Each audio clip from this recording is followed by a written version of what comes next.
Iran অভিযান ঘিরে শুরু থেকে রাজনৈতিক ও অর্থনৈতিক চাপে পড়েন ডোনাল্ড ট্রাম্প। ইসরায়েল যুক্তরাষ্ট্রের হামলার পাল্টা জবাবে মধ্যপ্রাচ্যে মার্কিন ঘাঁটি ও স্থাপনাকে টার্গেট করে আক্রমণ চালাতে থাকে ইরান। এতে উপসাগরীয় মিত্রদের চাপও বাড়তে থাকে ওয়াশিংটনের উপর। এই পরিস্থিতিতে হরমুজ প্রণালী পুরোপুরি বন্ধের ইরানের হুমকিতে বৈশ্বিক জ্বালানি বাজারে অস্থিরতা চরমে পৌঁছায়। পরিস্থিতি সামাল দিতে কৌশল পাল্টান মার্কিন প্রেসিডেন্ট ডোনাল্ড ট্রাম্প। দাবি করেন ইরানের সঙ্গে বড় চুক্তিতে পৌঁছাতে আলোচনা চলছে, যদিও তা নাকচ করে তেহরান। তবুও থেমে নেই কূটনৈতিক তৎপরতা। ওয়ালটন বিএলডিসি ফ্যান খরচ বাঁচে 65% পর্যন্ত। ওয়ালটন বিএলডিসি ফ্যান ছড়ায় স্বস্তির সবুজ হাওয়া।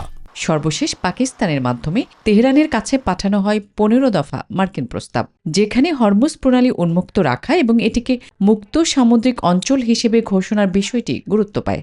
এমন তথ্যই জানিয়েছে কয়েকটি মার্কিন ও ইসরায়েলি সংবাদ মাধ্যম।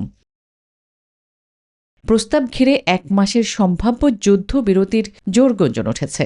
এরই প্রভাবে তেলের বাজারে দেখা যাচ্ছে কিছুটা স্বস্তির চিত্র। বুধবার ব্রেন্ট ক্রুডের দাম কমে দাঁড়িয়েছে ব্যারেল প্রতি $97.56, আর যুক্তরাষ্ট্রের বাজারে তা নেমেছে $87.20। আসমাতুলি, নিউজ 24।